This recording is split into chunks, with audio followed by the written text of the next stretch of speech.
নমস্কার বন্ধুরা, কেমন আছো সকলে? আশা করি আমরা যে যেখানেই আছি আপন আপন কর্তব্যগুলোকে ভালোবাসা আর সততার সাথে সম্পূর্ণ করার আপ্রাণ চেষ্টা চালিয়ে যাচ্ছি। আর এই যে আমাদের সাধনা, এই সাধনায় মা বাবার আশীর্বাদে, গুরুদেবের কৃপায় আর পরমেশ্বরের ইচ্ছানুসারে সফল হব, তাই তো? তাহলে এসো শুরু করি উপনিষদ অখণ্ড সংস্করণ হর প্রকাশনী থেকে প্রকাশিত এই বই থেকে কঠোপনিষদের পরবর্তী মন্ত্রের পাঠ। কঠোপনিষদ এইটা যে পড়ছি, এই যে বই, এই বইয়ের অনুবাদ আর সম্পাদনা করেছেন অতুলচন্দ্র সেন, সীতানাথ তত্ত্বভূষণ আর মহেশচন্দ্র ঘোষ মহাশয়ের মতো বিদ্বজ্জনেরা। তো আমরা চলে যাই কঠোপনিষদের সূচনাতে, যেখানে আমরা শুরু করব শান্তিপাঠ দিয়ে, যাতে আমাদের মন স্থির হয়, তাই তো? ওম সহ নাবধতু সহনৌ ভুনক্তু সবীর্যং করবাবহৈ তেজস্বী নাবধিতমস্তু মা বিদ্বিষাবহৈ। ওম শান্তি শান্তি শান্তি। অর্থাৎ আচার্য ও শিষ্য আমাদের উভয়কে ব্রহ্মতুল্যভাবে রক্ষা করুন। ব্রহ্ম আমাদের উভয়কে বিদ্যাফল যেন তুল্যভাবে ভোগ করান, আমরা উভয় যেন সমভাবে বিদ্যালাভের উপযুক্ত বীর্য সামর্থ্য অর্জন করতে পারি। আমাদের অধ্যয়ন বীর্যশালী হোক, অর্থাৎ আমাদের লব্ধ বিদ্যা সফল হোক। আমরা যেন পরস্পরকে বিদ্বেষ না করি। আমাদের আধ্যাত্মিক, আধিদেবিক ও আদিভৌতিক এই ত্রিবিধ বিঘ্নের শান্তি হোক।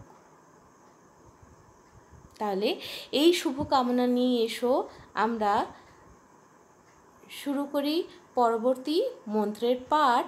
তো এখনো পর্যন্ত আমরা জেনেছি যে কিভাবে নচিকেতা বাজশ্রবস মুনির পুত্র, সে কিভাবে যমালয় গেছে, সেখানে তার গুরুপ্রাপ্তি হয়েছে এবং সেখানে গুরু যে প্রাপ্ত হলেন, কিভাবে গুরু প্রাপ্ত হলেন তার পেছনে একটা কারণ রয়েছে, একটা ঘটনা পরম্পরা রয়েছে।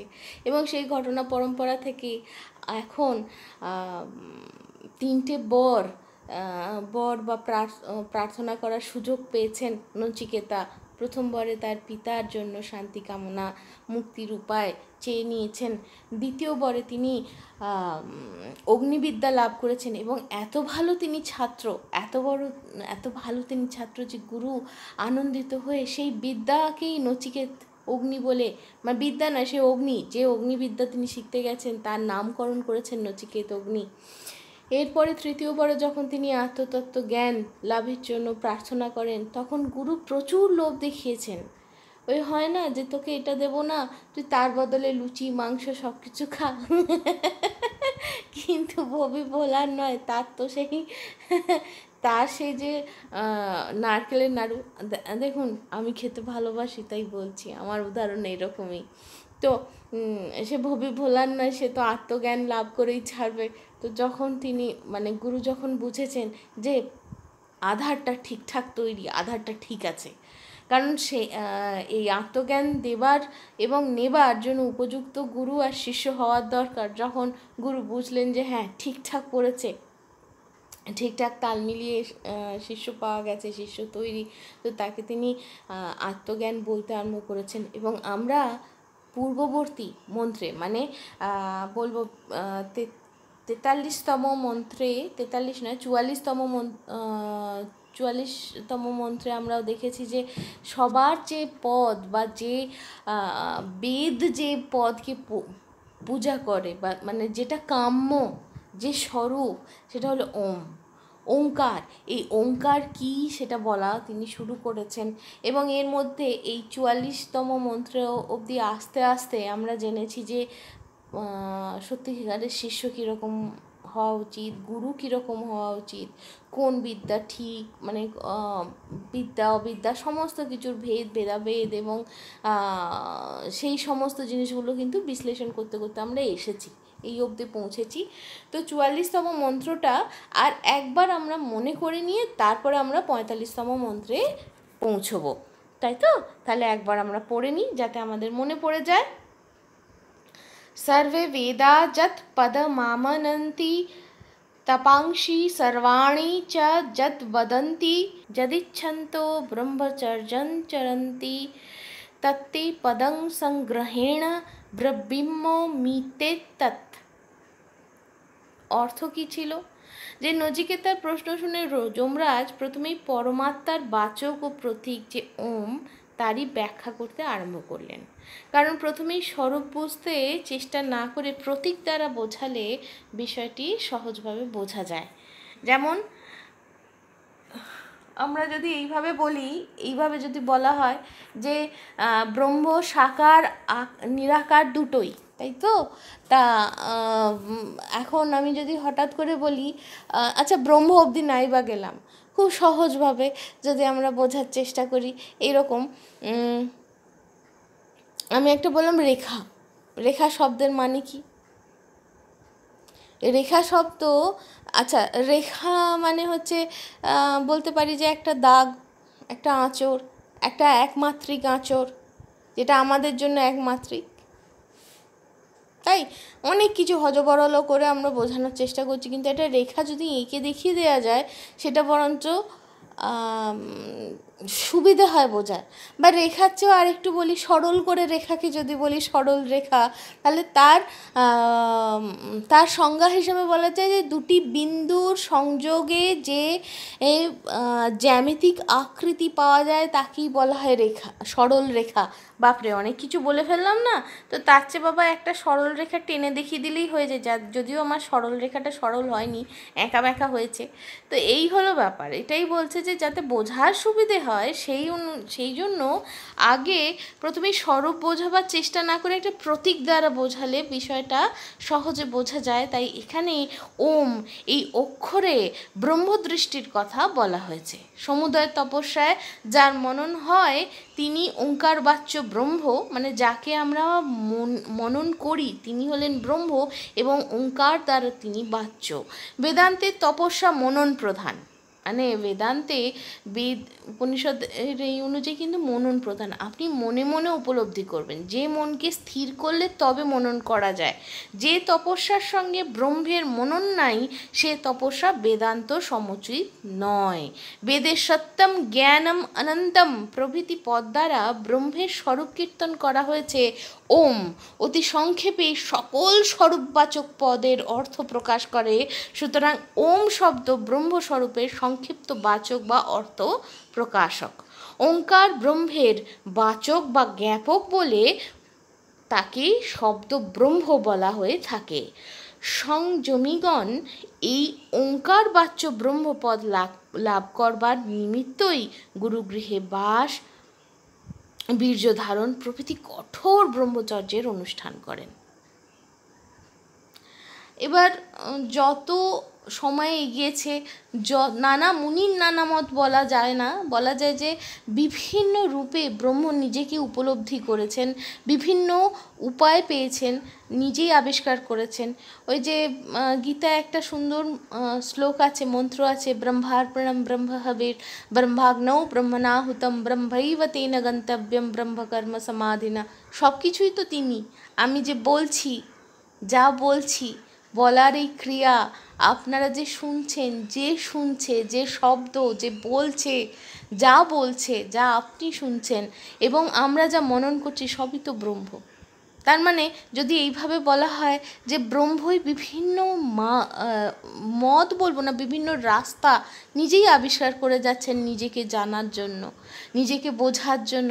ওই সেই রবীন্দ্রসঙ্গীতে রয়েছেন একটা সুন্দর, নিজেকে জানা আমার ফুরাবে না। তাই তো? তো তারপর কি? তা এই সমস্তই কাকে জানার জন্য, কোন পদটাকে উপলব্ধি করার জন্য? ব্রহ্ম যে, তাকে আমরা প্রকাশ করছি একটা ছোট্ট শব্দ দিয়ে। অনেক কিছু বলা যায়, সমস্ত মানে বলা হয় না অক্ষর ব্রহ্ম, এরকম যা ক্ষয় হয় না অক্ষর।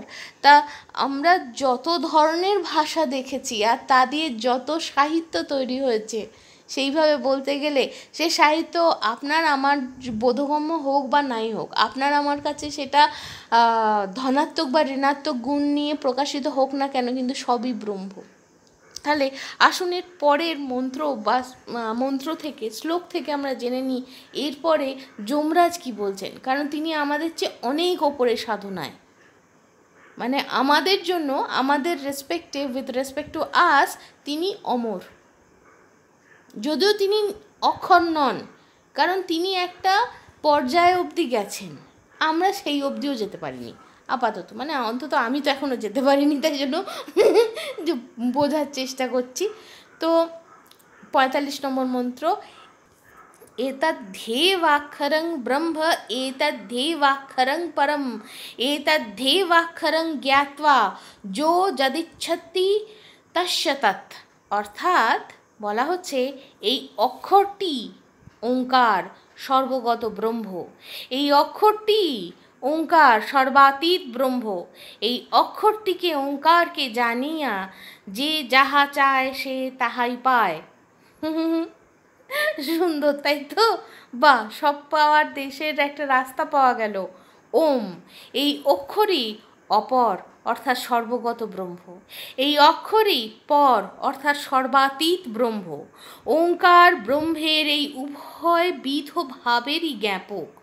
ব্রহ্ম একমাত্র সত্য, পর ও অপর, সর্বাতীত এবং সর্বগত, ইহার দুটি ভাবমাত্র। যিনি সর্বগত তিনি সর্বাতীত। ওঙ্কার ব্রহ্মের এই উভয়বিধ ভাবেরই জ্ঞাপক বলিয়া ওঙ্কারের তত্ত্ব জানিতে পারিলে ব্রহ্মকেই সম্যক জানা যায়, জানা হয়। যিনি এইভাবে ওঙ্কারকে ব্রহ্মরূপে জানিয়া উপাসনা করেন তাহার আর অপ্রাপ্য কিছুই থাকে না। অথবা সর্বগত ব্রহ্ম কি, সর্বাতীত ব্রহ্ম, তিনি যাহা ইচ্ছা করেন তাহাই প্রাপ্ত হন। ওম। তাই হয়তো আমরা ব্রহ্মকে, তার যে বিশিষ্ট গুণ আমাদেরকে টানে, সেই অনুযায়ী আমরা সেই দেবী বা দেবতার রূপকে পূজা করি। কারোর সাকার রূপ পছন্দ, কারোর নিরাকার রূপ পছন্দ, কারোর কোনো বিশিষ্ট গুণাবলী দ্বারা সাকার রূপ পছন্দ নয়। যেমন এই যে আমাদের সনাতন পন্থা, তার মধ্যে একটি পন্থা আছে যেখানে ভগবানের উল্লেখ পর্যন্ত নাই, তাই না?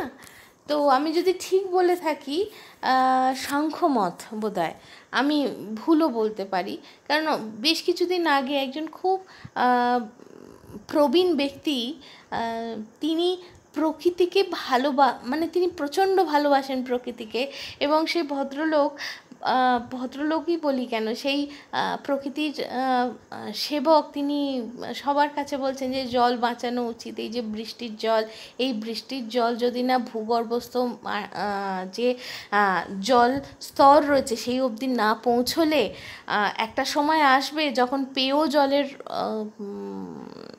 যোগান দেওয়া যাবে না, হ্যাঁ, থাকবে না। তো সেই নিয়ে বলতে বলতে উনি হঠাৎ বলছেন যে তিনি তো এখন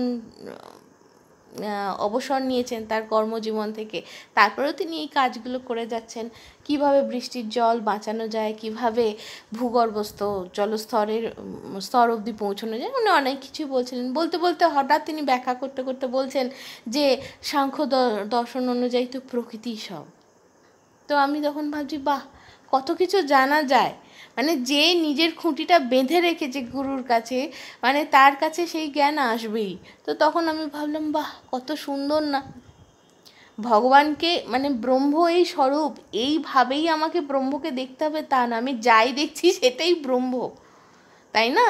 মানে যা হচ্ছে, করছি, বলছি, সব কিছুই যদি ব্রহ্ম হয়, তিনি সেইভাবে দেখেছেন। তো এই মতটাও কিন্তু আছে, মানে তিনি সাকার, আকার, নিরাকার যা খুশি নিন, তাকে বুঝে, মানে সেইভাবে তিনি মানে সেইটা রিয়েলাইজ করতে পারবেন। শুধু রিয়েলাইজ নয়, তিনি সেই যে সত্যটাকে বুঝতে পারবেন এবং তিনি সেই স্বরূপে প্রতিষ্ঠিত হতে পারেন। তাই জন্যই হয়তো আমরা যে মন্ত্রগুলো বলি, যদি আমি শিবের মন্ত্র পড়ি, পঞ্চাক্ষরী যে মন্ত্র রয়েছে, বা আমি যদি মাতা রানীর মন্ত্র পড়ি, তার আগে কিন্তু আমরা একটা ওং দিয়ে দিই। মানে আমরা সেটা কতটা জেনে আপনি বা আমি বলছি তা নয়, কিন্তু ওই ওং শব্দটা দিয়ে যখন আমি বলছি, তার মানে ওই বিশিষ্ট গুণটাকে আমি আবাহন করছি নিজের মধ্যে। জানি, জেনে করি না জেনে করি, এটা তো এক একটা চাবি, এক একটা যন্ত্র। যেরকম হয় না যে বেলচা দিয়ে মাটি কোপানো যায় ভালো, মাটি তোলা যায় ভালো, আর খন্তি দিয়ে ভালো ডাল মানে ডাল তোলা যায় বা কড়ায় নাড়া যায়। তো আমি জেনে নাড়ি আর না জেনে নাড়ি, বেলচা তো আর কড়াতে দিতে পারবো না। তো সেই অনুযায়ী আমি বেলচা নিয়ে যদি কাজ করতে যাই, ও যা করার তাই করবে। এবার আমি ভুলভাল জায়গায় ব্যবহার করলে সে অন্য কাণ্ড হবে, কিন্তু করবে সে তার নিজের কাজই। তো সেই রকমই মন্ত্রটা তার কাজ করে যাবে, সে আমি জেনে করি আর না জেনে করি, কিন্তু তার আগে ওই যে ওঙ্কার, ওটা হচ্ছে সব পেয়েছির চাবি। যাই হোক, সেটা তো আমরা আজ জানলাম এখান থেকে। পরের সপ্তাহে আবার নতুন কিছু জানা হবে। ততক্ষণ পর্যন্ত সকলে ভালো থাকুন, আনন্দে থাকুন। শুভায় ভবতু।